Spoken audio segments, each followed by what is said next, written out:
সিদ্দিকুল্লাহ চৌধুরীর বক্তব্য শোনাই আপনাদের। বিমানবন্দরের মধ্যে যে মসজিদ, সেই মসজিদ নিয়ে ইস্যু তৈরি করা হচ্ছে এবং সিদ্দিকুল্লাহ চৌধুরী রাস্তায় নামার কথা ঘোষণা করলেন। শোনাই। এয়ারপোর্ট কর্তৃপক্ষ এবং গভর্নমেন্ট অফ ইন্ডিয়া এদেরকে আমরা জানান দিতে চাইছি, মেসেজ দিতে চাইছি পিসফুলি। আমাদের দাবি এয়ারপোর্ট মসজিদ নোটিশ दिए बगैर एयरपोर्ट अथॉरिटी 7 नंबर गेट बंद करके हम लोगों पर जुल्म किया। हम चाहते हैं मस्जिद के दरवाजा खोल दे। कल इंशाल्लाह जुमा नामाजेर जोन्नो আমরা 7 নম্বর গেটে যাব।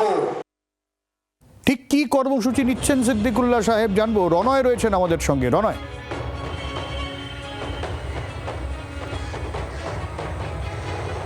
দেখো, সিদ্দিকুল্লাহ চৌধুরী আজকে স্পষ্ট জানিয়ে দেন যে 1890 সালে বাঁকড়ার বিশরপাড়ায় এই মসজিদ স্থাপিত হয়। 136 বছর ধরে সেখানে নামাজ পড়ে আসছেন। গত 11ই জুলাই আচমকা যখন নামাজ পড়তে যান, আচমকা সেখান থেকে জানিয়ে দেওয়া হয়, অর্থাৎ সিআইএসএফ যারা ছিলেন তারা বলেন এখন নামাজ পড়া যাবে না। আর এক্ষেত্রে সিদ্দিকুল্লাহ চৌধুরীর বক্তব্য, কোনো রকম আলোচনা নেই, কোনো রকম নোটিশ নেই, আচমকা কিভাবে বন্ধ করে দেওয়া হতে পারে। এদিকে অবশ্য মসজিদ কমিটির যারা রয়েছেন তারা বলছেন উন্নয়নের জন্য তারা এর আগেও সব রকম সহযোগিতা করেছেন। আর এখানেই প্রশ্ন, উন্নয়নের জন্য যদি এই মসজিদ সরানো হয় তাহলে সেই ক্ষেত্রে কি তারা মসজিদ সরাবেন? সিদ্দিকুল্লাহ চৌধুরীর অবশ্য বক্তব্য, তিনি বলতে চাইছেন যে দারুল উলুম দেওবন্দ জমিয়তে উলামায়ে হিন্দের সঙ্গে উল্লিখিত বিষয়ে যদি যোগাযোগ স্থাপন করা হয় তাহলে কোনো সমাধান সূত্র বের হওয়ার সম্ভাবনা থাকতে পারে, এমনটাই তিনি আশা করছেন।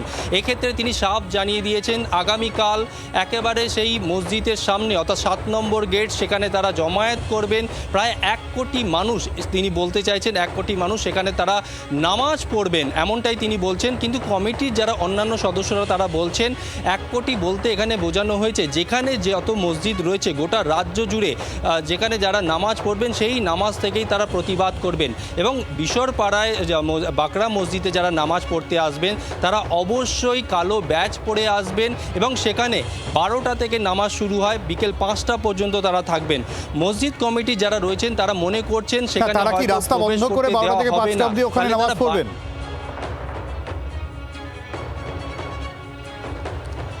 দেখো, এটা কিন্তু খুব স্বাভাবিক। তারা যেটা বলছেন, তারা মনে করছেন যে তাদেরকে ভেতরে ঢুকতে দেওয়া হবে না। হয়তো যদি এক্ষেত্রে তাদেরকে ঢুকতে না দেওয়া হয় তাহলে কিন্তু তারা রাস্তাতেই বসে পড়বেন এবং বিকেল 5টা পর্যন্ত চলবে। সিদ্দিকুল্লাহ চৌধুরী আরও একটা বিষয় স্পষ্ট করে দিয়েছেন, তিনি মনে করছেন পুলিশ সেখানে থাকবে, মিথ্যে মামলায় ফাঁসাতে পারে। মা বোনেদের তিনি বলছেন, নির্দেশ দিচ্ছেন যে মোবাইলে তাদের ছবি তুলে রাখতে, তবে নামাজ হবে এবং তারা সেখানে যাবেন। তবে এই যে আচ্ছা, অনেক ধন্যবাদ রনয়। ফলে ওই রাস্তা দিয়ে যারা যাতায়াত করেন একটু সতর্ক থাকবেন, কারণ ওই রাস্তায় একটু বেশ হইচই হতে পারে। মুখ্যমন্ত্রী শুভেন্দু অধিকারী এই মসজিদ নিয়ে যা দীর্ঘদিন ধরে আটকে রয়েছে, যা নিয়ে দীর্ঘদিন ধরে জট, ঠিক কি বলেছিলেন শোনাই। জাতীয় নিরাপত্তা, বিমানবন্দরের নিরাপত্তা অগ্রাধিকার পাবে।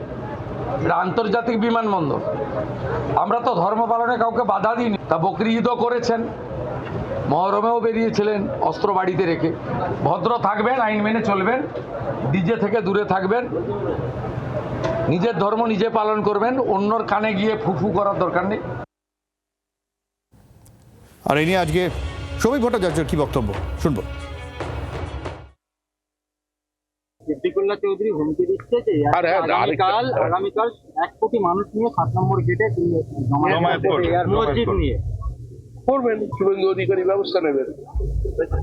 উন্নয়নের কাজে মন্দির হোক কিংবা মসজিদ হোক সেটাকে রেখে দেওয়া যাবে। যদি এয়ারপোর্টের ভিতরে ওটা কোনো মসজিদ না হয়ে যদি হনুমানজির মন্দির হতো তাহলে আজকে সরকার যা করছে সেটাই করা হবে।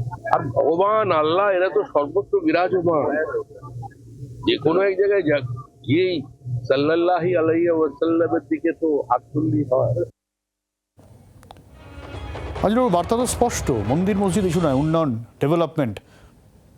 দেখো, এই যে কলকাতা বিমানবন্দরের ভেতরে থাকা মসজিদকে কেন্দ্র করে যে বিতর্ক দানা বেঁধেছে, এইটাকে আমি অন্তত পক্ষে মসজিদ বনাম উন্নয়ন কিংবা ধর্ম বনাম নিরাপত্তা এই অতি সরল দ্বন্দ্ব হিসাবে আমি দেখতে চাইছি না। বিষয়টাকে আমি বলবো যে একটা ঐতিহাসিক ঐতিহ্যের প্রতি সম্মান, সেই সঙ্গে সঙ্গে সংবিধান সম্মত ধর্মীয় অধিকার এবং বিমানবন্দরের নিরাপত্তা এবং উন্নয়ন, এই তিনটি বিষয়কে একসাথে রেখে যদি আলাপ আলোচনার মাধ্যমে না, বিষয়টা এতদিন ধরে আর নিষ্পত্তি কত হয়। আলাপ আলোচনা চলবে আজিজুল? তো অনেক দিন ধরে তো চলছে, আর কত বছর ধরে আলাপ আলোচনা? এই কথাটাই বলছি, এই যে সিদ্দিকুল্লাহ চৌধুরী নামাজ পড়ার যে হুমকি দিচ্ছেন, এটা অত্যন্ত, আমি বলবো যে উস্কানিমূলক। এটা তাহলে তো আলাপ আলোচনার জায়গাই থাকে না। না না, আমি সেটাই বলছি যে সব পক্ষকে, সরকার পক্ষ এবং যারা আন্দোলনের হুমকি দিচ্ছেন তাদেরকে সহনশীল হতে হবে। কারণ বিমানবন্দরের মতো একটা গুরুত্বপূর্ণ জায়গায়, যেখানে লক্ষ লক্ষ যাত্রীদের একটা নিরাপত্তা যেমন আছে, রাষ্ট্রীয় সুরক্ষার একটা বিষয় রয়েছে, আমাদের অতীত ইতিহাস বিভিন্ন আন্তর্জাতিক ক্ষেত্রে এবং আমাদের দেশের মধ্যে যে ঘটনাগুলো ঘটছে সাম্প্রতিককালে, সুতরাং রাষ্ট্রীয় সুরক্ষা গুরুত্ব পাওয়া দরকার। পাশাপাশি ঐতিহাসিক একটা আমি বলবো ঐতিহ্য রয়েছে, সেই ঐতিহ্যকে মাথায় রেখে আলাপ আলোচনায় এই সমস্যা সমাধান করতে পারে। যে কথাটা বলতে যাচ্ছিলাম, এই যে নামাজের হুমকিটার আমি বিরোধিতা করছি এই কারণে, এই সিদ্দিকুল্লাহ চৌধুরীদের মতো নেতাদের নেতৃত্বেই পাম আমলে ওই 1980 দশকের শেষের দিকে হবে মুর্শিদাবাদের কাটরা মসজিদে নামাজ পড়ার একটা আবেগ তৈরি করে সেখানে একটা সাম্প্রদায়িক সম্প্রীতিকে নষ্ট করার মতো একটা সম্ভাবনা এবং তার একটা বাস্তব ইতিহাস আমরা কিন্তু জানি সব্যসাচী। সুতরাং আমার মনে হয় যে এই ঘটনাগুলোকে অত্যন্ত সংবেদনশীল, একদম আজিজুল্লাহ সঙ্গে থাকুন। এবং আমার মনে হয় যে যারা সাধারণ নাগরিক, সাধারণ দিন আনা দিন খেটে যাদের আমাদের কাজে বেরোতে হয়, তারা এই ধরনের উস্কানিতে পা দেবেন কি না সেটা তাদের হাতেই। কালকে কি হয় অবশ্যই এদিকে নজর থাকবে। বাংলার আওয়াজ, বাঙালির আবেগ, জি 24 ঘন্টা।